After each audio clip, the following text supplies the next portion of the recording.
आज की कहानी का शीर्षक है गुरु और शिष्य। एक गुरु और शिष्य जंगल से होते हुए अपने गांव जा रहे थे। अंधेरा काफ़ी हो चुका था। शिष्य ने अपने गुरु से कहा कि गुरु जी, काफ़ी रात हो चुकी है, अगर आप कहें तो आज की रात यहीं आसपास के किसी गांव में गुजार लें। गुरु जी ने अपना सर हिलाया और वो आसपास के गांव में एक छोटे से घर के पास जाकर रुके। गुरुजी के शिष्य ने दरवाज़ा ठकठकाया। उस घर से एक गरीब आदमी बाहर आया। तो गुरुजी ने बोला, हम अपने गांव जा रहे थे, लेकिन काफ़ी रात होने की वजह से हमने इसी गांव में रुकने का फैसला किया। क्या हम आज रात आपके यहाँ रुक सकते हैं? गरीब आदमी बोला, हाँ, क्यों नहीं, आप दोनों अंदर आ जाइए। अब जैसे ही गुरुजी अंदर गए तो उन्होंने देखा कि उस आदमी के घर में बहुत ज़्यादा गरीबी थी। गुरुजी ने उससे पूछा कि आप काम क्या करते हो? वह गरीब आदमी बोला कि मेरे पास बहुत सारी ज़मीन है। तो गुरुजी ने बोला, अगर तुम्हारे पास बहुत सारी ज़मीन है तो इस तरह से क्यों रह रहे हो?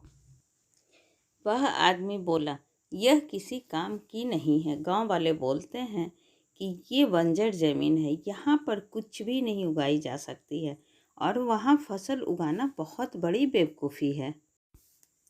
गुरुजी ने बोला कि तुम्हारा गुजारा कैसे होता है? उसने बोला कि मेरे पास एक भैंस है जिससे मेरा पूरा घर चलता है। ये सुनने के बाद गुरुजी सो जाते हैं और रात में जब सब लोग सो रहे होते हैं तब गुरुजी अपने शिष्य को उठाते हैं और उस गरीब आदमी की भैंस लेकर अपने गांव चले जाते हैं। शिष्य अपने गुरु से पूछता है कि गुरुजी, कहीं आप ये गलत तो नहीं कर रहे हैं?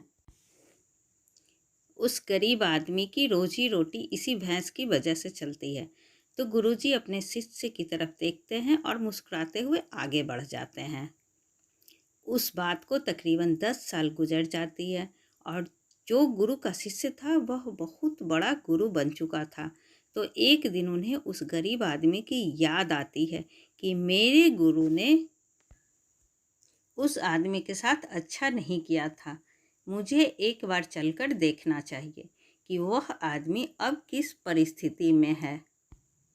वह शिष्य उस गांव की तरफ जाता है और वहां जैसे ही पहुंचता है तो वह देखता है कि जहां पर उस गरीब आदमी का झोपड़ा था वहां पर एक बड़ा ही आलीशान महल बन चुका था और उस झोपड़ी के बाहर जो बंजर जमीन थी उस पर फल और फूलों के बगीचे थे।